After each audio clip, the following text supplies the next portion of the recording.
एक समय की बात है। सूरजमुखी नाम के एक छोटे से गांव में एक गरीब किसान रघु अपनी छोटी सी दुनिया में जी रहा था। उसका छोटा सा खेत, उसकी पत्नी सावित्री और बेटा छोटू ही उसकी जिंदगी का आधार थे। लेकिन सूखा और कर्ज का बोझ रघु को हर दिन तोड़ रहा था। फिर भी रघु दिल में उम्मीद की एक छोटी सी किरण हमेशा जलती थी।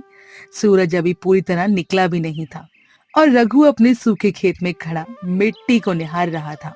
सावित्री और छोटू पास में ही काम कर रहे थे।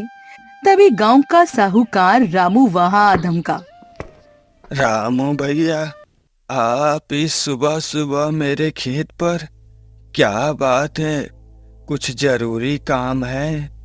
हाँ रघु, बहुत जरूरी बात है।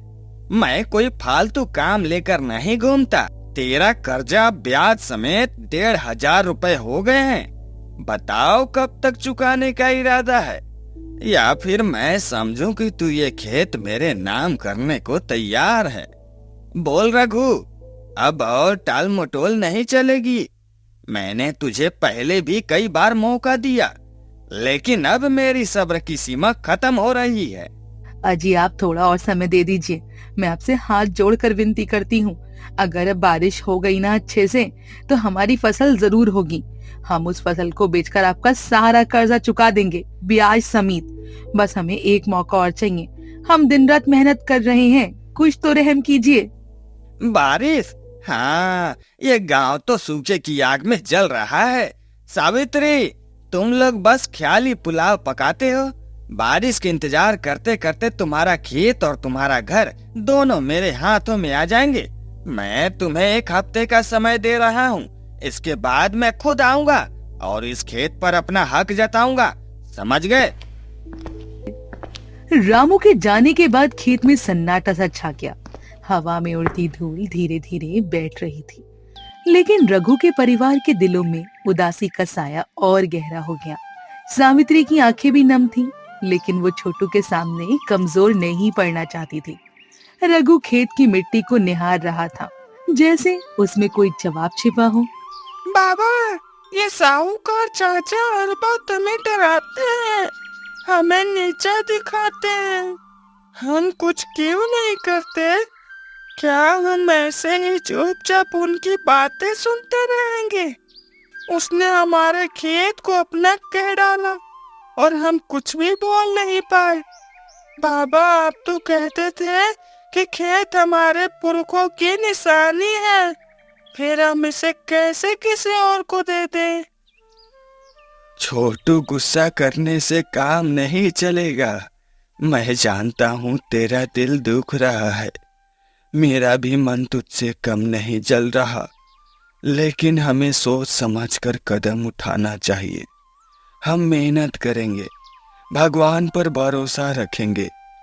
मैंने सुना है कि मुसीबतें इंसान को कमजोर नहीं बल्कि मजबूत बनाती है।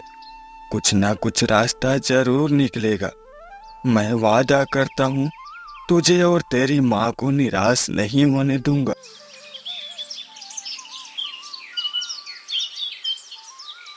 अगली सुबह रघु गांव के बुजुर्ग मंगल काका से मिलने गया। मंगल काका गांव के सबसे समझदार इंसान थे, जिनकी सलाह हर कोई मानता था।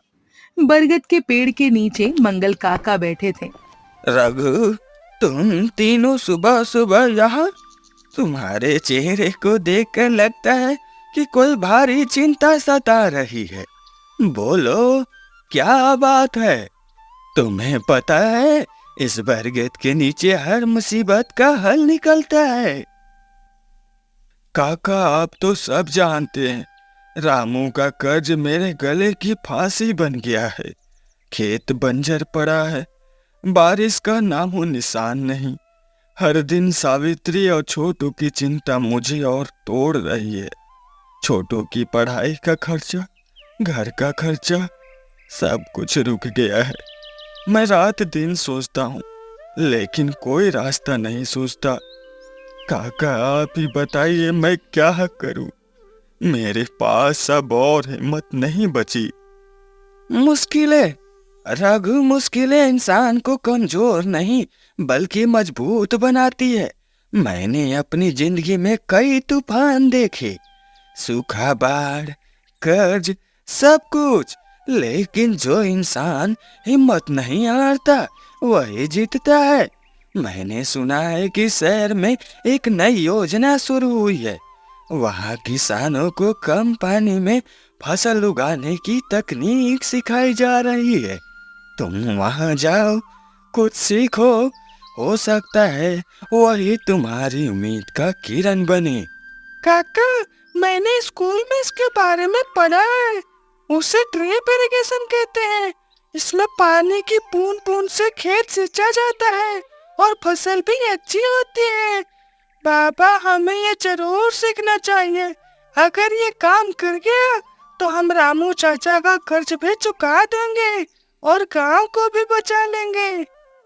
काका, आपकी बात ठीक है, लेकिन शहर जाने का खर्चा कहाँ से आएगा? अगर ये योजना नाकाम रही तो हमारा क्या होगा? हम तो पहले से ही कर्ज में डूबे हैं। अगर और कर्ज लिया तो रामू हमें और दबाएगा। सावित्री, डरने से काम नहीं चलेगा। जो डरता है वही हारता है। रघु, मैं गांव वालों से बात करूंगा। हम सब मिलकर कुछ चंदा इकट्ठा करेंगे। तुम बस हिम्मत मत हारो। और छोटू, तू सही कह रहा है। ये नई तकनीक तुम्हारे खेत को फिर से हरा भरा कर सकती है। जाओ रघु, और अपने परिवार के लिए एक नई शुरुआत करो। मंगल काका की बातों ने रघु के मन में एक नई उम्मीद की जगह बनाई। उसने फैसला किया कि वो शहर जाएगा और नई तकनीक सीखेगा। सावित्री और छोटू भी उसकी हिम्मत से प्रेरित हुए। गांव वालों ने मिलकर कुछ पैसे और राशन जुटाया और रघु शहर की ओर रवाना हो गया। रघु शहर से नई तकनीक सीख कर लौटा। उसने ड्रिप इरिगेशन और जैविक खेती के गुण सीखे थे। गांव वालों ने मिलकर उसके लिए कुछ पैसे और सामान जुटाया। रघु ने अपने खेत में नई शुरुआत की। देखो, ये पाइप कम पानी से पूरे खेत को सींच देंगे और ये जैविक खाद हमारी फसल को मजबूत बनाएंगी। मैंने शहर में देखा, वहाँ के किसान इस तकनीक से कम पानी में भी अच्छी फसल उगा रहे हैं। हमें भी ऐसा ही करना है। अजी जी, आपने तो कमाल ही कर दिया। लेकिन क्या ये सचमुच काम करेगा? मुझे अभी भी थोड़ा सा डर लग रहा है। अगर फसल नहीं हुई तो रामू हमें नहीं छोड़ेगा। फिर भी आपकी हिम्मत देखकर मेरा मन कह रहा है कि हम जीत जाएंगे। माँ, बाबा ने मुझे सिखाया है। हम मिलकर गांव के बाकी किसानों को भी ये सिखाएंगे। रघु, तूने साबित कर दिया कि मेहनत और हिम्मत से कुछ भी मुमकिन है। रघु की मेहनत रंग लाई। कुछ ही महीनों में उसके खेत में हरी भरी फसल लहराने लगी। गांव के दूसरे किसान भी उससे प्रेरित हुए और नई तकनीक अपनाने लगे। फिर एक दिन रामू फिर से खेत पर आया, लेकिन इस बार रघु का चेहरा आत्मविश्वास से चमक रहा था। रघु, ये क्या? तेरा खेत तो सोने की तरह चमक रहा है। कैसे किया तूने ये? रामू भैया, मेहनत और गांव वालों की मदद से ये लीजिए, आपका कर्ज और ब्याज सब एक साथ चुका रहा हूँ। रघु, तूने तो मुझे गलत साबित कर दिया। मैंने तुझे कमजोर समझा था। इंसान की ताकत उसके पैसों में नहीं, उसके हौसलों में होती है। आपने न सिर्फ हमारा घर बचाया बल्कि गांव को भी नई राह दिखाई। रघु की मेहनत और हिम्मत ने न सिर्फ उसका कर्ज चुकाया बल्कि सूरजमुखी गांव को एक नई पहचान दी। आज गांव के खेत फिर से हरे भरे हैं और रघु की कहानी हर उस इंसान के लिए मिसाल बन गई जो मुश्किलों में भी उम्मीद नहीं छोड़ता।